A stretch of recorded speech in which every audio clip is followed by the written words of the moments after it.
All right, then. So we are moving along here, resuming our course on the works of Friedrich Nietzsche with the Genealogy of Morals here, which is absolutely one of his best books, without question, and one of his most famous and influential.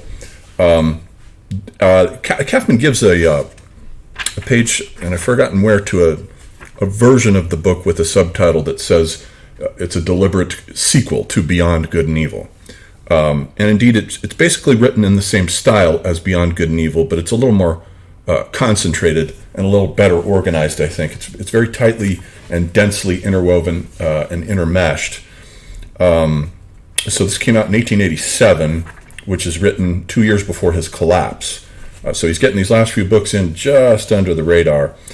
So looking at the structure of Genealogy of Morals, it's a little shorter than Beyond Good and Evil, and it's broken into 3 sections.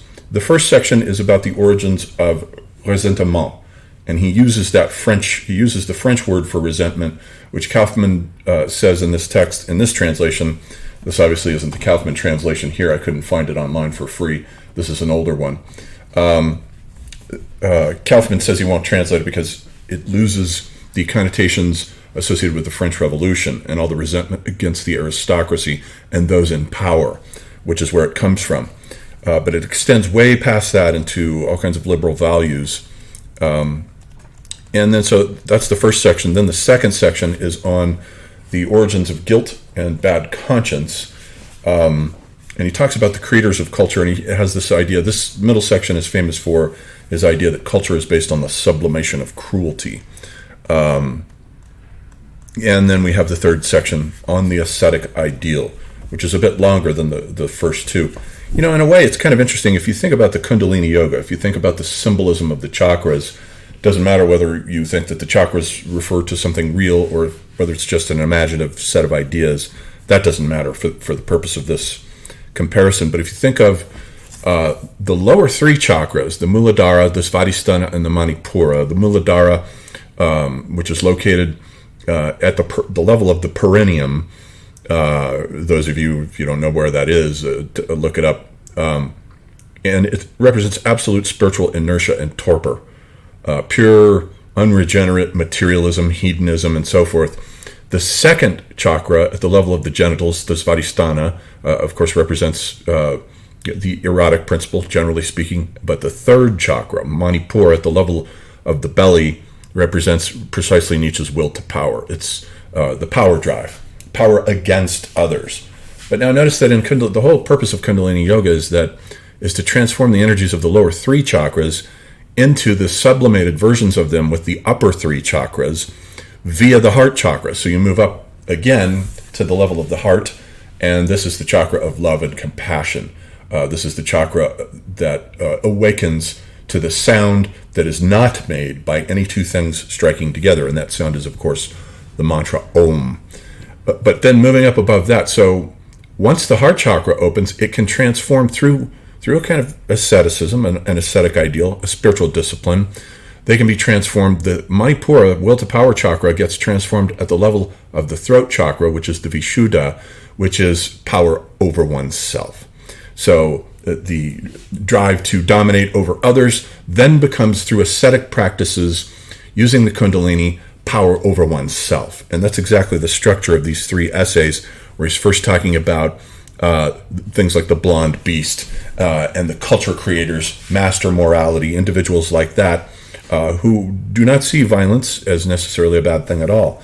Sometimes it's absolutely necessary. Sometimes cruelty is also absolutely necessary for these individuals. But it gets, so with the ascetic ideal, those powerful energies that are directed toward others in order to raise one's sense of one's own power in oneself by disempowering others and overpowering them.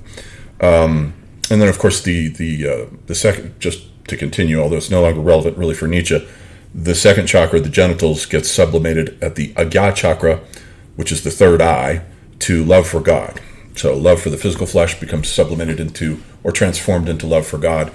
And then the bottom chakra, the one that's associated with total dense materialism, what would be called the predominance of, in Sankhya Yoga, of tamas guna, which is pure torpor and inertia, becomes at the seventh chakra, the crown of the head, samadhi, the complete explosion into spiritual ecstasy.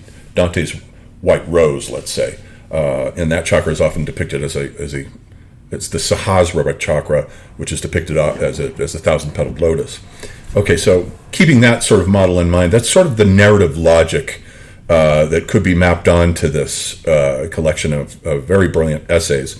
So to begin, he starts in the first essay with, now we had seen in Beyond Good and Evil, where just in a couple of paragraphs he introduced this distinction between two different moralities. Master morality, which makes a distinction between good and evil, or rather good and bad, and slave morality, which makes the distinction between good and evil.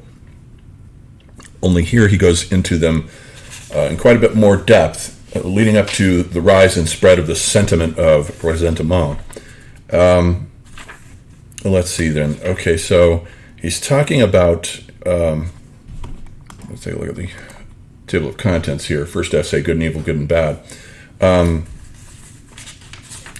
So we also have to take into account with this the priestly morality and the aristocratic morality. The aristocratic morality is master morality, in which the sense of good is he who can repay a transgression with a transgression because he has the power to do so. The Trojans have the power to repay the Greeks. The Greeks have the power to repay the Trojans for stealing Helen, and so forth. Neither side is regarded as evil. They might be protagonist and antagonist, but it's not evil. The enemy is not regarded as evil. What's the opposition, the nobleman's opposition to good is simply bad. He who is contemptible because he has no power. The slaves are contemptible. They have no power. They can't revenge an insult or an injury, so they don't have any power. And then however, slave morality. Slave morality makes the distinction then between good and evil. And Nietzsche says in his genealogy here, and I love how he calls it a genealogy of morals. You can already hear echoes of this in Foucault's archaeology of knowledge, which uses a different metaphor, but it's clearly inspired by Nietzsche's book here. Where he's talking about the origins of slave morality come from the Jews, and it should be said over and over again that Nietzsche was neither an anti-Semite nor had any tolerance for anti-Semitism. However, in terms of his discussion, he does say that slave morality originated from Jewish apocalypticism, Jewish hatred of those who are in power. And the apocalyptic texts start coming in about the time of the Maccabean revolt. 160 BC, the book of Daniel comes in, 2 Esdras, and these are texts which depict powerful leaders such as Antiochus IV Epiphanes, the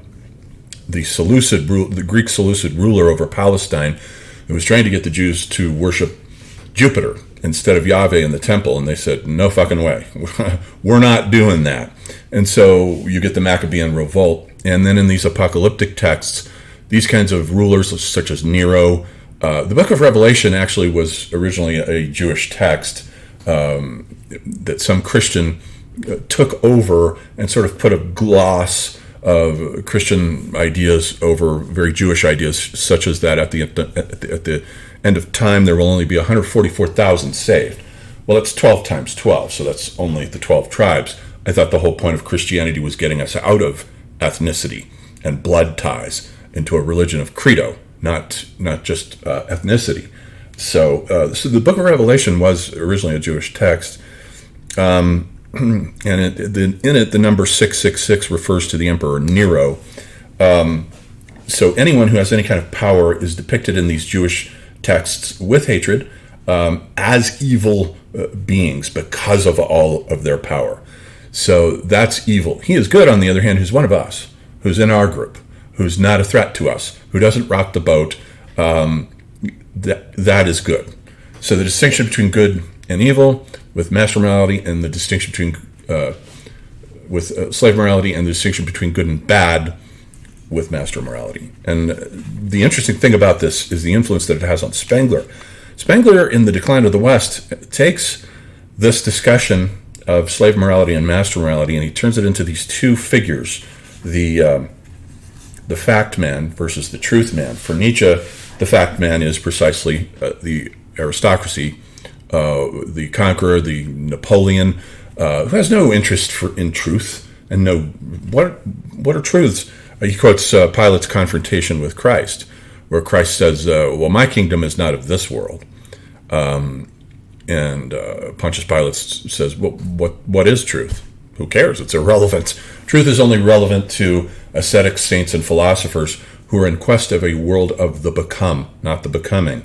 The fact man deals with the realm of factual actuality, the realm of becoming, blood, instincts, breeding. All of this is important to the aristocratic fact man. It is the morality of the hawk, let's say, whereas the morality of the truth man is the morality of the frog. And so the truth man ends up turning against life. That's the whole thing about it. Where this ascetic ideal comes into play is that the truth man turns against life. He says no to everything that, let's say, in Jungian psychotherapy would be associated with what's called the earth archetype, in opposition to the heaven archetype. His archetype is the heaven archetype, which looks down at the earth archetype and says no to women, says no to sex, says no to the senses, anything and everything to do with the world of the senses. The philosopher does not trust the senses. That starts with Plato. And so that's how that plays out. I like to, Marshall McLuhan quotes another confrontation between a fact man and a truth man. The Duke of Gloucester, when Edward Gibbon gave him a copy of Volume 1 of Decline and Fall of the Roman Empire, when it was published in the 18th century, and the Duke of Gloucester picks it up and he goes, "Another damn thick book. Scribble, scribble, scribble, Mr. Gibbon?" There you have it. It's Pilate and Christ again, the fact man and the truth man. The only problem, though, with Spengler's dichotomy, as is, I think, the problem with all of his dichotomies, is that they're too neat. They're too black and white. They're too rigid. Spengler vaunts the morality of the fact man and claims that he does not care for the morality of the truth man. In the metaphysical bivalent ontology of his difference engine, he definitely gives preference to the fact man. But the fact man, if we think of fact men like Napoleon, let's say, or especially Alexander the Great, the separation between fact and truth is not quite so clear, because Alexander the Great didn't just conquer the ecumeny, the known world. He was a pupil of Aristotle. So this was a very well-educated individual. He always carried around with him a copy of the Iliad. So he was very well educated, as was Napoleon as well. So the separation, to say that the fact man does not need the truth man, I think is probably wrong. I think in almost every case, the fact man carries out on the physical plane ideas and truths that he has already received from the truth man. The truth man tells him where to go, and then the fact man implements it, just like at the end of this book, in the last essay, when Nietzsche is discussing science as a possible counter-ideal to the ascetic ideal. And he says it is not opposed to the ascetic ideal at all. It presupposes it, as a matter of fact. Science cannot create values. It does not know which direction to go. It has to be led by a metaphysic, a theology. It may pride itself that it's secular and it's getting to the bottom of things, but it's still another manifestation of the ascetic ideal. It reduces the importance of man to nothing. In that last chapter, near the end of the book, where Nietzsche has the wonderful quote about man has been on an inclined plane in his own self-estimation since Copernicus. He's gradually been downgraded to the ontological status of a mere animal, and Nietzsche sees this as yet another manifestation of the ascetic ideal, only he finds it here in science. So back to the first book in his discussion here. Lots of great writing in this first book. I think I like it the best this time out of the three books. And he's talking about the meaning of all culture is the reduction of the beast of prey, man, to a tame and civilized animal, a domestic animal. So these instincts toward cruelty and violence, which these sort of conqueror figures presuppose and enact, are once they become constrained by the restrictor valve of a state, of a civilization, those energies have to go somewhere. They can't just be wherever you want them. So they have to be sublimated somehow in the form of culture. So the instincts, let's look at the second book then, because now we're moving into the discussion of guilt, bad conscience, and the like. Where bad conscience, he says, comes into being in a surprising way here. Now he goes back to trace the origins of these moral ideas. He says, starting with guilt, he says, guilt is simply, in German, guilt is Schuld, and debt is Schulden.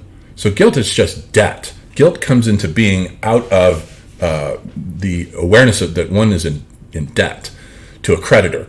Now, the creditor-debtor relationship becomes the sort of model, and he doesn't mean it just in terms of commerce, but it becomes the sort of model here. So it's not just in terms of commerce, because the creditor can be a bunch of different things. The creditor can be the society itself that one is in debt to. Deleuze and Guattari, and this book was heavily influential on Deleuze and Guattari when they were working on 1,000 Plateaus, where they say that the citizen of the state is infinitely indebted to the state through taxation. No matter how many taxes you pay, you're infinitely indebted to the state. Same thing here. The individual can be infinitely indebted to the community that he is a part of, and then punishment comes out of that as a demonstration showing what happens when you harm the community. An example has to be made of you. As for example, and that's the seed for Foucault's book, Discipline and Punish. Nietzsche's had almost equal influence on both the left and the right. And if Nietzsche had never written this book, then most of Foucault's oeuvre would just disappear out of existence.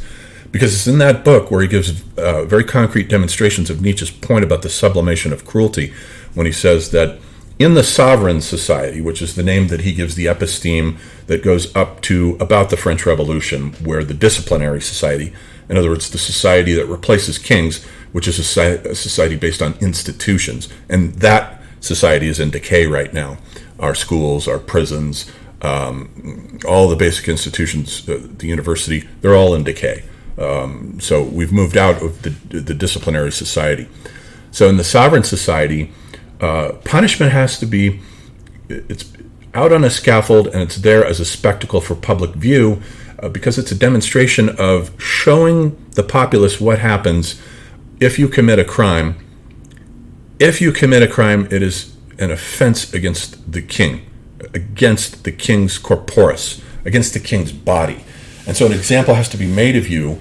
So we have the sublimation of cruelty with the individual on the scaffold being tortured to death, drawn and quartered, and so forth. So it's all very public, so everybody knows what will happen to you if you commit a crime or go against the king's wishes in any way. That's the sovereign society. When you get to the disciplinary society, though, once out of all this resentment, the aristocracy is resentfully dismantled and done away with. And then out of that comes Napoleon, of course, which is a transfiguration of this. Napoleon coming out of the rise of this resentment slave morality, and then turning it around, crowning himself emperor and so forth. Okay. Now, so bad conscience. So that's the origin. So guilt comes with this, out of this creditor-debtor relationship. He also has a wonderful discussion on that regarding the cult of the ancestors when he's talking about the Hebrews. As their tribe becomes more and more powerful, the debt that has to be paid to their ancestors gets larger and larger and larger. And pretty soon they're infinitely indebted to their ancestor heroes, characters like Saul or Samson, any of the judges, those characters. And then God, of course, Yahweh, the tribes are infinitely indebted to Yahweh. The debt never ends. And so in societies which are heavy, which have ancestor worship in a very heavy way, such as is the case in China to this day. China has always been an ancestor worship society. The filial piety, respect for the elders, respect for your parents. Confucius in the Analects lists the greatest sins are being disrespectful to one's parents. Totally the opposite. Think about, Rebel Without a Cause with James Dean. That's the whole point of the film, is disrespecting your elders. This is the kid, the hero who's going to save us. And so when I was researching my book, The Wonder Child versus the Elders, and I was looking at the point at which civilization comes into being in the Middle East, in Mesopotamia, with the Sumerians, 3500 BC, what is the key that brings it all into being? And for me, I thought the key was that if you look at all the Neolithic societies, from Göbekli Tepe going on down through Çatalhöyük, they're all based on ancestor worship. They have a very strong, the skull cult is part of ancestor worship, where you remove the head. Later on, this gets demoted to scalping in China, and then the Native Americans carry that on into the New World. Scalping is simply an abbreviated form of beheading someone. But you remove the head so that you can retain either your enemy's power and incorporate it within you, or you retain connection with your own ancestors by saving the skull. So the skull cult gradually dies out. By the time we approach the singularity of civilization, 3500 BC, the skull cult is dead, done, and gone, and what has replaced it is the gods. The great gods have come in: Enki, Inanna, On, Ishtar, who's the Babylonian version of Inanna, and the whole pantheon, Ninurta, of gods, each one of which is associated with a different technology, because the job of the ancestors is to say no.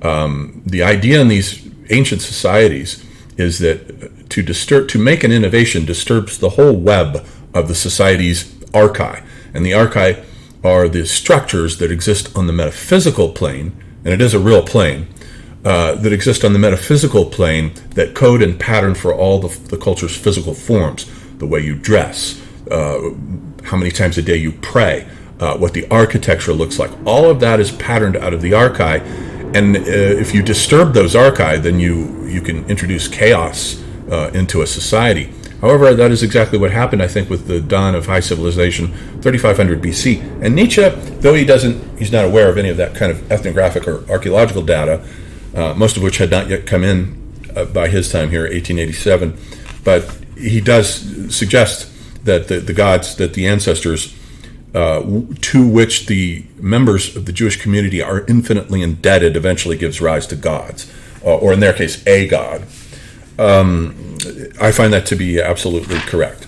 So excellent. Some really great insights in here. Let's see what else. The origins of bad conscience, then, he says, the bad conscience actually comes into being when you get these cultural figures, these cultural creators. He calls them artists of violence, that through their violent deeds, and when you look at the foundations of any one of the high civilizations, they all begin in violence. We don't get Egypt proper until the conqueror Narmer comes in up from the south and unifies the two lands, north and south, to become Egypt, the land of the two lands. But a civil war was fought in order to bring that into being. There's always some violent foundational act, a crucifixion of a figure at the birth of a religion, let's say. There's always a foundational act of violence.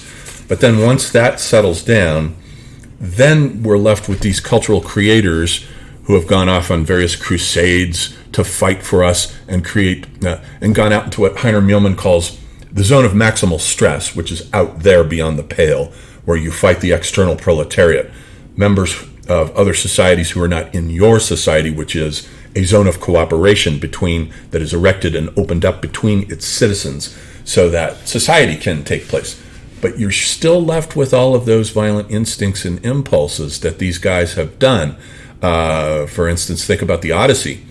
The Odyssey is a sort of psychological process of transforming Odysseus from a war mentality to a domestic mentality, so he can relate to his wife Penelope.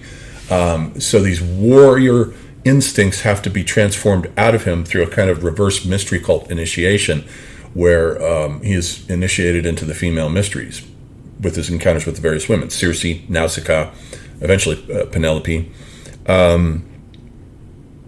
And so the consciousness has to be changed, because if it isn't changed and you get veterans coming back whose consciousness is still locked in a warlike mentality, think of Stanley Kubrick's Full Metal Jacket, which is the reverse process, where you take an ordinary individual citizen and you break down and dismantle his ego and then rebuild it as part of a war machine, what Deleuze and Guattari call the war machine.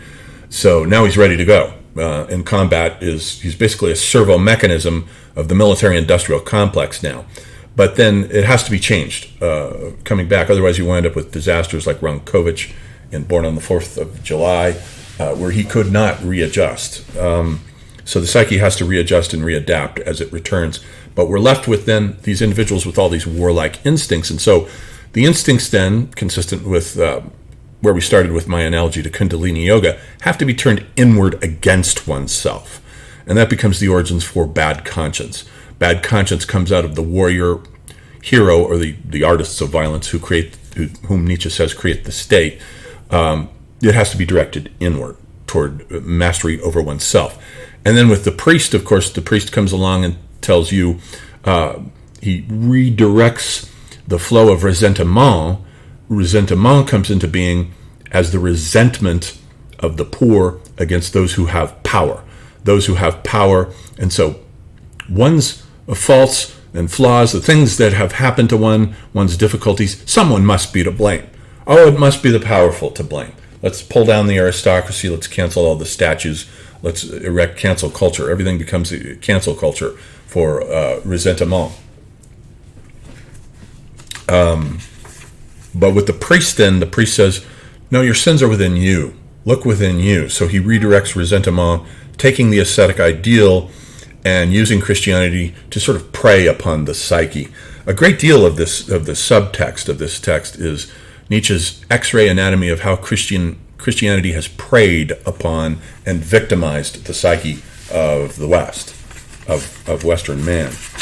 And so that's the origins of guilt, which he sees as coming out of the debtor-creditor relationship and bad conscience, the sting of conscience. A lot of books came out of this middle section, such as not just Foucault's Discipline and Punish, but also in section 17 of the second essay, René Girard's Violence and the Sacred, I think, comes into being here, where he's talking about the social contract. And he says, I think that sentimentalism, which would have it, the state, begin with a contract, has been disposed of. He who can command, he who is by nature master, he who is violent in act and bearing, what is he to do with contracts? Excellent point. These states come into being out of periods of intense violence, what Joyce in Finnegan's Wake calls oystery gods gagging fishy gods. That is the same thing as Toynbee's age of the Volkerwanderung, where you get all these tribes fighting it out to bring, and then once the dust settles, they bring a civilization into being, a state. But it doesn't come from some people sitting down writing a contract, like in the case of America. America is different. It's an exception in that sense, that it was argued into being on paper. But it was also fought. The Revolutionary War, there was violence there too at the beginning. So there's always violence at the beginning that brings a culture into being. Okay, and then in the third essay, what is the meaning of ascetic ideals then, he asks. And so what he wants to know is, what does it mean? Not so much what does it do, but what does the ascetic ideal mean? What does it mean, he says, for artists? What does it mean for philosophers? What does it mean for priests? Because it means three different things for these three different categories of individuals. And he says that for artists, and he has in mind, of course, Wagner. Wagner's always his whipping boy when it comes to art. He says when it comes to artists, the ascetic ideal can mean nothing or too many things. It can be very vague. Wagner's entire sort of religion of art is propped up on the philosophy of Schopenhauer. And so we need to look at philosophers then who will get us closer to the meaning of ascetic ideals, not artists. Artists are too frivolous. So with philosophers, he has in mind, of course, Schopenhauer. Schopenhauer, as we saw, is the great naysayer to life. He is the one who says that we are all entrapped in servitude to the cosmic will, every one of us, and it drives all of our motives, our behavior, our actions, everything. The only way to escape it is, of course, aesthetic arrest through the disinterested pleasure in the apprehension of a work of art, And Nietzsche says disinterested pleasure. He makes fun of it when he's talking about it. There's no such thing as disinterested pleasure. It's kind of oxymoron. You're either interested in the work of art or you're not. And the other way of escaping from servitude of the will is, of course, the ascetic ideal. You sit and you do yoga. You become a wandering sannyasin in India who wanders off into the woods, says no to society, and meditates in order to attain moksha, release from the round of rebirths, or at least working on that project across many lifetimes. That's the ascetic ideal.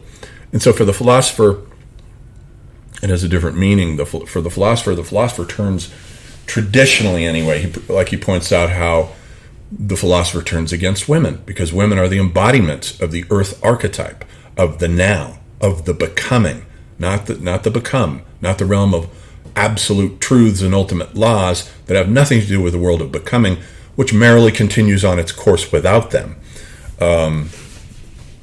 So for the philosopher, the ascetic ideal has a different meaning. It's a no against life. He points out that, look at all the philosophers from Aquinas that we have looked at. Every one of them except for Schelling and Hegel, those two married, but the rest didn't. Aquinas, Descartes, Spinoza, Leibniz, Kant, Schopenhauer, Nietzsche, none of them married. And so a married philosopher is a contradiction in adjectives, more or less, as he puts it in here. There's no such thing. Of course, there are always exceptions, like Schelling and Hegel. And there are other philosophers who have married. Aristotle married, Socrates married, and Plato didn't marry. Although I love how he says of Socrates married ironically, making fun of the whole institution in doing so. I think that's funny. So the ascetic ideal for the philosopher means turning against the senses. This is why Plato mistrusts the senses. We can't get any real knowledge or data simply relying on our sense data. The world has fallen already for Plato. It has fallen and become divorced from the realm of the become, that is to say, the realm of the forms, the ideas, the archetypes. The archai would be another word for them. So for the philosopher, the ascetic ideal means a turning against the earth archetype, against the world. He says no to it, says no to everything. But for the priest, he says, originally this ascetic ideal, in the earliest philosophers in the Faustian West, not in the Greco-Roman West, but in the Faustian West, we're all priests, one and all. Think of Thomas Aquinas, Roger Bacon, Vitello, Petrus Peregrinus, Roger Bacon. All of these guys were Catholic priests, and at the same time were interested in the properties of magnetism, optics, theories about light, theories about the creation of a perpetual motion machine. They're already thinking scientifically here in the 13th century. Right around the year 1300, these guys are flourishing. And so Nietzsche says that the ascetic ideal, the priest can sort of introduce the ascetic ideal surreptitiously, without drawing too much attention to his own will to power, which is what every philosopher is doing, is exerting his own will to power over the sensory world of the phenomenal flux, the flow, the realm of becoming. He's trying to capture it. But so it begins with the priest, and then it eventually evolves or devolves from the priest to the philosopher, then from the philosopher to the scientist. And so Nietzsche concludes the book by looking at science. He's got a couple of really good paragraphs at the end here, where he's looking for, okay, so what's the opposite of the ascetic ideal? What's the counter ideal? Since the ascetic ideal has done so much damage to our culture, it has made so many people, it has only made the sick sicker and the weak weaker, he says. There are a number of passages in here that I'm sure the Nazis liked quite a bit about getting rid of the sick, and how the sick, and by sick he does not just mean physically ill, although he does mean that as well. He means those who are not up to the challenge of life. They suffer from resentment. They want to project all of their problems onto society, onto their parents, onto whoever. Someone else is always at fault for the sick. So it's always someone else's fault. They must pay. That's the mentality of the sick. And that's the ascetic ideal, which is a sort of now secularized version of Christianity. It's Christian virtues and ethics without the theology, is basically what it is now. So we have this residue of Christian virtue that Nietzsche is scenting out and trying to get rid of. He's trying to make everyone consciously aware hey, now, guess what? We don't have to follow these Christian virtues anymore. Christianity is dead. That religion is dead, done, and gone. We haven't had a new God in 2,000 years. And then Heidegger's sequel to this in the Der Spiegel interview will be to say at the end of the interview, only a God can save us. We need a new God. That's sort of, I think that's funny because that's sort of the indirect point that he's making in this book. He was an atheist, sort of, a materialist and an atheist, but he made fun of those types of people, materialists and atheists. So it couldn't have been that simple. But he kind of leaves that door open to the suggestion that we need a new God. We need Christianity's wiped out. We're going downhill into nihilism, and he knew this, and he predicted it in this book where he says that I predict that this will just lead eventually, all of this, to pure nihilism and the decay and decline of all of our morals. We have certainly lost the Christian morals of chastity now with the floraison of porn. Doesn't seem to bother anybody much anymore. So we seem to have gotten rid of the Christian despite and fear of the body and the genitals and sex.